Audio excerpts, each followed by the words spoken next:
Hello everyone and welcome to my channel. My name is Crown and today we are going to have some more stories that I hope that you will enjoy. But before we start, it would be so much appreciated if you would subscribe to the channel, like the video if you enjoyed it, and maybe leave a comment down below. These simple clicks would mean a lot to the future of this channel and really reward the effort that I put in every day. And now, without further ado, let's go! First story. I won over $5,000 in court after a car accident that I caused. Okay, so just a little bit of information before I get into the story. I, 22 male, work construction and run a few crews, and I'm a foreman because I've been working in this field since I started work in summers when I was 14. That's legal in my state.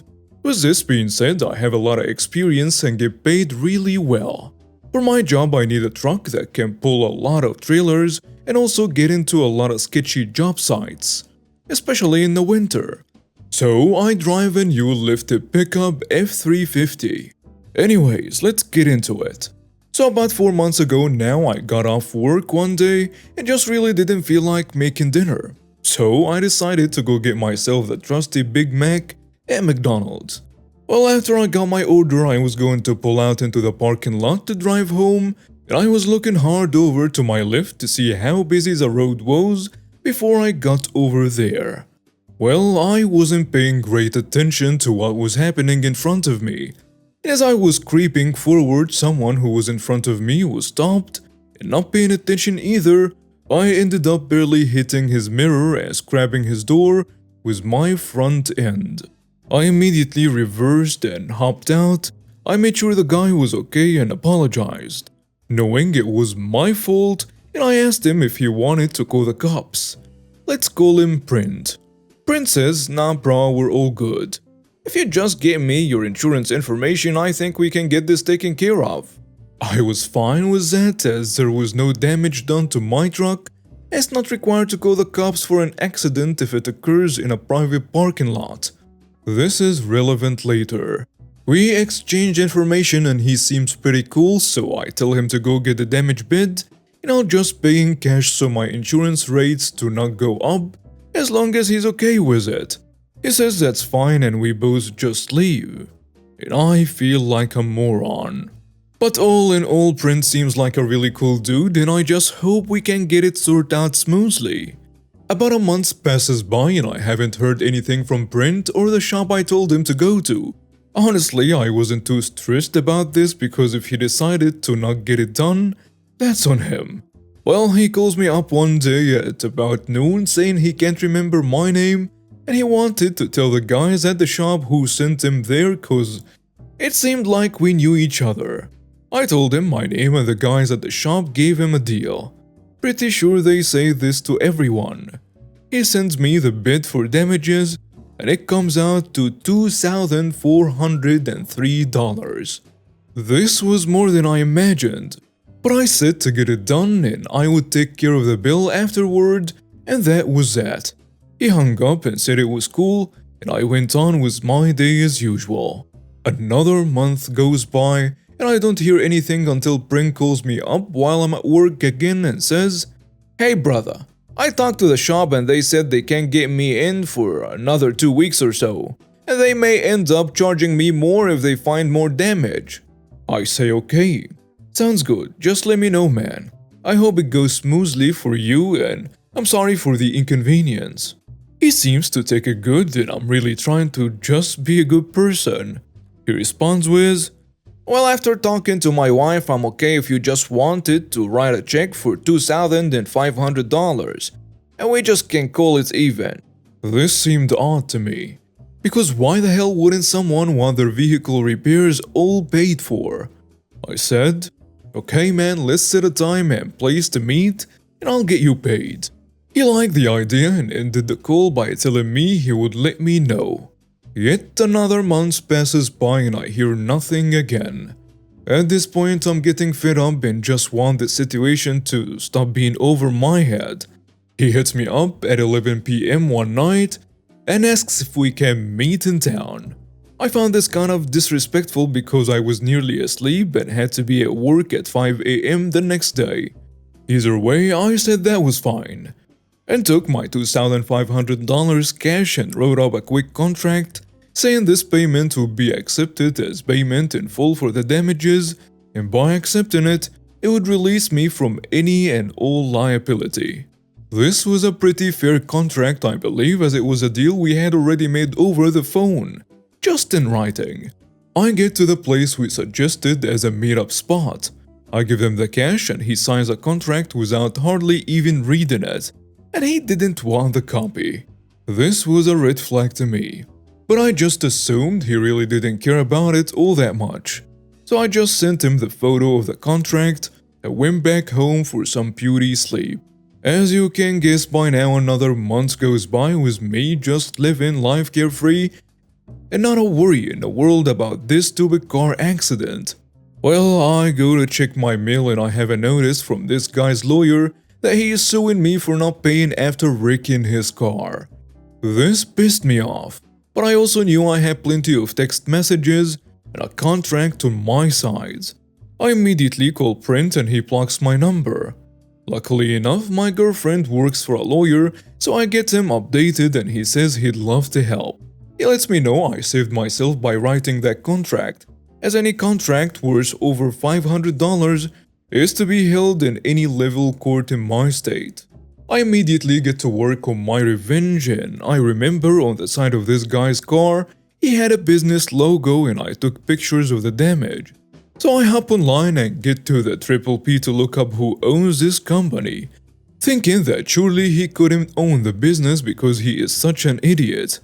I was wrong. This guy owns a company and I can see that he has about 12 one-star reviews, all in dispute because of his shady business practices, telling people it will cost one thing and then charging them 4 times what he said it would. Sounds familiar? Remember when he said the shop may charge more than the original $2,400? That's right, he was suing me for $10,000. 4 times what the shop told him it would cost. Unbelievable. He was trying his same sneaky games on me. My lawyer takes note of this and we show up to court ready for war. This guy is sleazy. As we get there and all set up, he says, "You ready to give me more of daddy's money?" He says it with a smirk. I guess just cause I'm young and drive a nice truck and could afford $2,500. His lawyer gets up and starts trying to say some nonsense about me hitting and running, and Brent barely got a picture of my license plate, and that I tried bullying him into taking a deal for only $2,500 when the damage was clearly more than that. There were obvious holes in his story and he really didn't have much to say. Just imagine the smile on my face as my lawyer lays out the printouts for our text messages and the physical copy of that contract which was signed by Brent. His lawyer was ghostly white and looked sick. After laying out all of the evidence, my lawyer pulled out a little hidden gem. The printouts of all the complaints we found on the Triple P and how he was doing the same thing to me. That was the final nail in the coffin, as the judge said he had seen enough. He asked Brent for any final statements and Brent said, "I don't even have the $2,500 anymore. Can I just get that then and we will be okay?" Literally admitting to the judge that he had received my money and his story was just a load of nonsense. I thought his lawyer was going to strangle him. It was just beautiful. The judge ended up ruling in my favor and demanded him to pay my legal fees as well as damages, lost wages because I had to miss work to be in court. The absolute sweetest part was that this particular day my crew was on a very high wage job and I was technically the one getting paid before I paid them out as subcontractors. This means I was to be paid $475 per hour, and this whole ordeal took about 5 hours. He ended up having to pay me almost $5,000. I don't think I've ever been so happy in my life. Sorry it was so long, I just felt the need to share. Thank you to anyone who made it this far. Next story. HOA board tries to force me to remove my trampoline. I get them removed from the board instead. I put a trampoline in my backyard in early 2017. I have 3 young boys and we have enjoyed it immensely. My neighbor, the HOA president at the time, went to sell his house in the spring of 2018, and his realtor said the trampoline in my backyard might be a detriment to getting top dollar for his home. So he convinced the neighbor on the other side of my house to complain as well. Out of the blue, I received a message from the HOA property manager that the neighbors complained and I would need to submit a form to get it approved. Intermission. What's sad is that I was friendly with both of these people. They have been in my home and they could have talked to me face to face. With one of the neighbors, I paid for our shared fence at her request, since her neighbor on the other side wouldn't contribute to their shared fence. Another board member, an inhuman piece of garbage. I would have been willing to dig a hole for the trampoline to hide it more, and purchase a new one with elastic bands rather than springs, to make it quieter I mean. Both of those options are cheaper than getting a lawyer, but nobody asked. Nobody came to me to have a face-to-face, heart-to-heart discussion about their concerns. A few ironies. These are 5-bedroom homes. Clearly, people with kids are going to move in, and they are going to be noisy in their backyard with or without playing equipment. The guy who sold his home smoked like a chimney. I don't think my trampoline should have been his top concern, to be honest. The people who ended up buying his home are a great family with 2 kids, who don't care about toys in other people's backyards. My neighbors have raised kids to adulthood, one of them 2 very active boys. When I pointed this out to her, the words that actually came out of her mouth were, "I know it's challenging to raise boys, but we are at different stages of our lives." As if that justified her trying to screw me. Back to the story. I filled out the form and sent it in. The Architectural Review Committee denied it a month later. I appealed the decision and met with the board in August. They sent me a letter and said it was in violation. I asked which rules I violated and they never sent me a letter, so I asked again a week ago. The property manager was adamant she had sent the letter, but I asked for proof. She forwarded an email where she put my name in the to field after the fact. I had a strong suspicion it was after the fact due to the following reasons. An HOA meeting was mentioned that never took place. The responses to my questions varied in color, indicating they have been edited at different times. She responded immediately to my request for proof by indicating she would forward the email, but then took an hour presumably editing a draft she never sent. She cited a rule early in the email, but then cited an additional rule later that superseded the first. The first cited rule could have simply been omitted, and the message was not marked as forwarded message at the top, and the send time did not include seconds. None of these things are a smoking gun, but they are suspicious. I asked the other people in the to field if they received a copy of the email with my name in the address field, and the only honest member of the board replied he hadn't. The rest remained silent because they didn't want to look like they and the property manager dropped the ball. Intermission. If you're curious why the board didn't like my trampoline, here is a rationale provided in the letter that was never sent. Due to the close proximity of the homes to each other and the small yards, the trampoline is unsightly to the home surrounding it. Realtors for those homes surrounding you have stated that it is a detraction to selling homes and is lowering the home values of those around it. There have also been neighbor complaints regarding the noise level, which creates those homeowners to be unable to enjoy their homes. They are also unable to use certain portions of their homes while the trampoline is being used. My kids all weigh under 35 pounds. They got to bed at 7 p.m. and don't jump on the trampoline in the morning before 10 a.m. My neighbors bought homes 10 feet away from mine. What did they expect? Back to the story.